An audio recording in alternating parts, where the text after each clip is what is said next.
Phillipe Clement doesn't have many victories against Celtic, but he does have the morale victory. And today, post-presser against Ross County, he was giving it some of that fighting talk after Rangers scud it. The Highlanders 6-0. Welcome back to Fog Football. Let's debunk it. Let's look at Big Baldy Phil's comments. He loves the morale victories and all that good stuff. I know this is going to be hook, line and sinker into a few Celtic fans' mouth. And is that what Clement's going for? Is he twisting the knife? But the reality is, banter aside, he's got to eventually win a game against Celtic. And I think if he won September 1st, it would be crazy. It would be crazy. The fact that no one's really expecting it. The fact that, it's just a weaker team in general, and his record against Celtic's pretty abysmal. Haven't beat Celtic since he came in. So, yeah, it would be a crazy result. However, I remember the first Old Firm game last season. Rangers fans went into that, despite losing to Kilmarnock, thinking that there was no way they would not win that Old Firm derby. It was like probably one of the most convincing pre-wins of all time. It would remind you of like when Celtic were smashing Rangers every time they met them in the cup for the lower leagues or beating them 5-1, 4-1. I remember going into that first Old Firm game last year and Rangers fans were adamant they could not lose. Celtic were in a shambles, pretty much didn't have a defence. I think the entire back four was the second string, and it was expected that Rangers would beat Celtic and put them to the sword. Celtic won 1-0 that day. Alright, they had some help, the fact that Lammers couldn't finish his dinner. But who knows? Not many people are giving Rangers a chance next week. Maybe they can cause an upset. Maybe they can cause an upset, but let's see what Clement said, and I quote, "We were close at Ibrox, and again in the Scottish Cup final. The difference in the Cup final was one action, where they were efficient and we weren't. We had the same chances and possession that day. Okay, I know this will be a new game for a few of our new guys, and I'm curious to see who they're going to react to playing in an Old Firm game for the first time, but that can be a positive for us. The likes of Barron and Hefty have had exams in the last few weeks and passed them, so I expect them to do it there also." End of quote. So he's talking about the fact that they were close at Ibrox last year and again in the Scottish Cup final. Obviously he's referring to the 3-each game. Each game had a goal in it. It was what, 3-2 was it?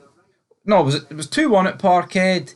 Then it was 3-each at Ibrox, 1-0 in the Scottish Cup final. What was the other score at Parkhead? 3-2? I believe so.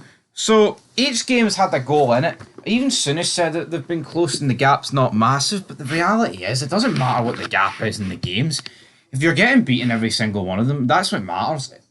Can Rangers really afford to be going 3 points behind, rocking in after this Old Firm game? No, they can't.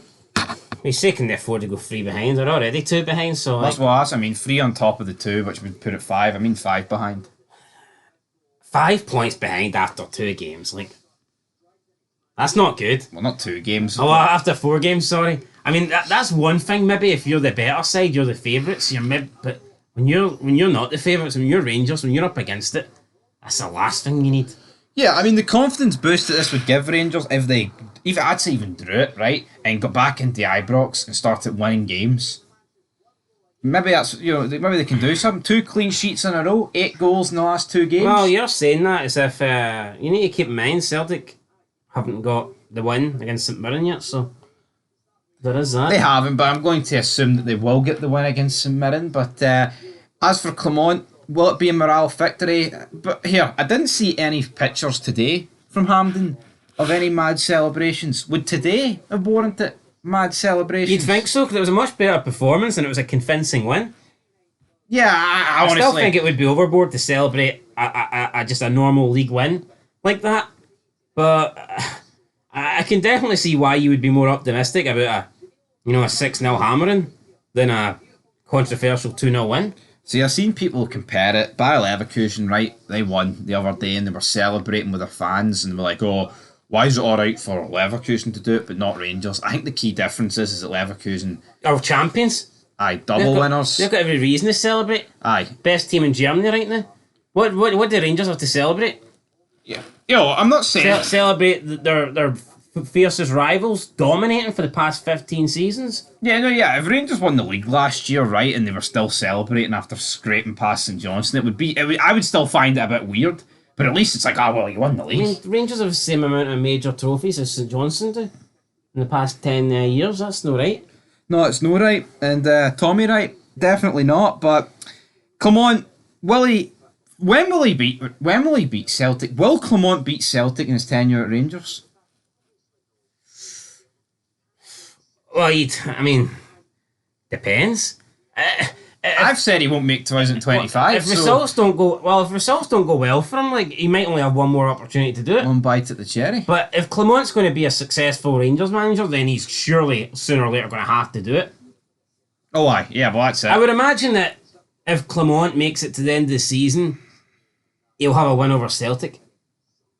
Hopefully, I mean, two. it's not guaranteed. 3. But I think if Clement's going to make it to the end of the season and still be the Rangers manager, you'd probably have to expect at least one win there against Celtic. No, he's got to be. I couldn't imagine. I mean, it almost happened last season when Rangers wouldn't have won a game against Celtic and might have amounted to something, but they're going to have to. The League Cup looks like they're probably going to meet at some stage. It's inevitable. And then obviously, I mean, they normally meet in the Scottish Cup anyway. But anyway, guys, that's it. Clement, give him that fight and talk. Will Brendan Rodgers, will he rally his troops tomorrow? Can they get the job done against St Mirren? Will the Matt O'Reilly news, does that change our predictions for tomorrow? I believe I went with a 2-0 Celtic win. He won't be in the squad, he's in Brighton, he flew down EasyJet. I mean, with or without Matt O'Reilly, Celtic are the favourites. There's no doubt about that. Oh, aye. You could put Matt O'Reilly at the Celtic team and put him into the Rangers team. Celtic are favourites. It's a big game for Paulo Bernardo. You know what? It'd be... How many first-team Celtic players would need to miss this game for you to say Rangers are the favourites? The next Old Firm? The one coming up. I think you'd probably be talking over half the starting 11. Near enough, yeah. I mean, I said even if they lost to Tati, O'Reilly and Kyogo, they're still favourites to win the league, and people scoffed at it. But I mean, I think they would still be.